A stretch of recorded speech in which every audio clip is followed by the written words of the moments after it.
Think they'll be able to see it? I'll bet they can. Here, I'll hold it against my shirt. But if you see the tips of these blades of grass, you'll notice they're not cut, they're torn. And all that means is that your current landscaper is not sharpening their mower blades weekly, which is what we do every week. Do they know we use electric mowers? They do now.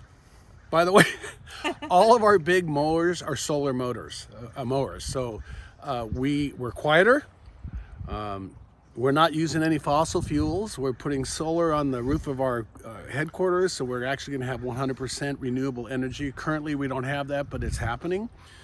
But all of our mowers are solar or are battery power, and we bring new batteries charged every time we mow, and we sharpen the blades every week, which will make I came through the golf course industry, so I know about grass. It just keeps the grass looking green. If you can imagine those tips that are torn rather than cut, they all brown off. So that's why you see a lot brown haze on the lawns right after they've been mowed, because your blades aren't sharp enough. There you go. Is that a property of this size, our crews are going to work on a rotation where they go through one entire quadrant of the property each week. And we have a large crew, so they're going to be able to do that. The foreman of each crew, his first responsibility after he gets his people working is to put on his sprayer. We're not using Roundup, but to go look around and spray things like the weeds and the cracks and these expansion joints in your curb and gutter. It just really gives a nice detailed look to the property. But that's not the only reason we want him out walking around. We want him to see, oh, there's a broken head there. Or maybe, there's some weeds that we need to take care of. But we want our foreman to actually physically get out and inspect the property, and that's the process we use. But you won't see this. This actually is my pet peeve. My people know if they got weeds in their cracks, they're in trouble with the boss. Now, honeysuckle is great. It's a great filler. It's a nice, colorful, soft backdrop. These have not been pruned ever, probably. And the thing of it is that if you look inside, you'll see it gets very, very woody. All the way down to the ground, you can see that. The beautiful thing about this plant is now it's going to look like hell for about 3 or 4 months. But you can take these down and get them tighter and more manageable. And then in the spring, they're going to push back with a lot of new foliage, and it's just going to be a nice, soft, very colorful look. No broadleaf weed control at all. Okay, God, these people are going to have headaches, but if you can zoom in a little bit, you see oxalis here. That looks like clover in the lawns. Okay, obviously we got rabbits that are certainly having a good time here. Mushrooms, probably a little overwatering in this area. And then again, you get back into the different clovers. But what I'm noticing on this property is there is no broadleaf weed control, certainly in the turf areas. I've seen dandelion. Dandelion is the easiest weed to control.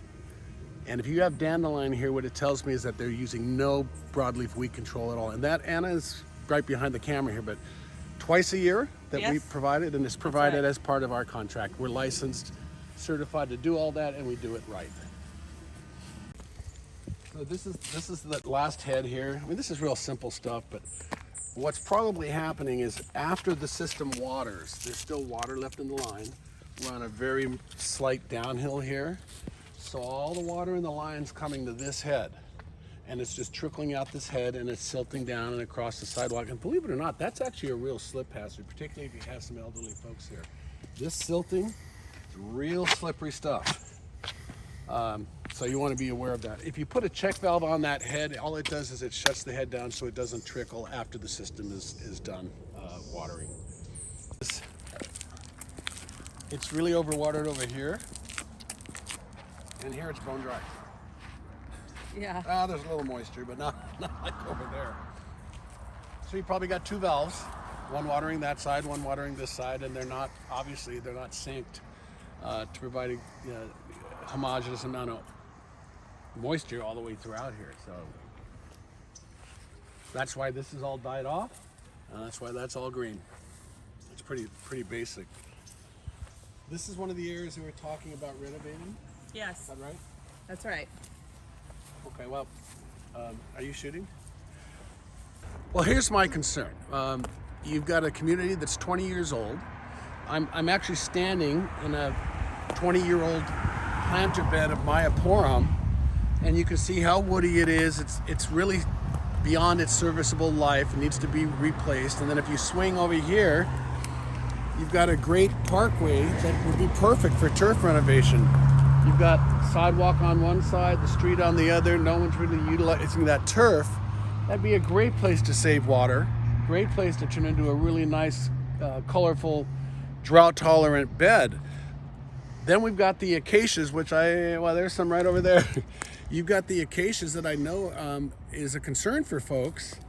I'm seeing acacia that's 7 and 8 feet tall on the property. And so what's there for me is what's important to you. I know that you have a budget for renovation, but in what order do you see this property getting renovated and updated? We certainly have our ideas, but you're the customer.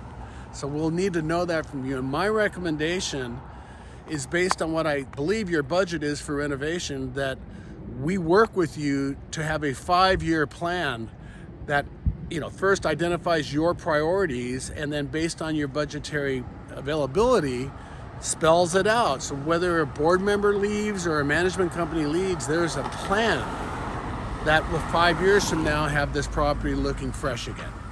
So that's what we need to talk about.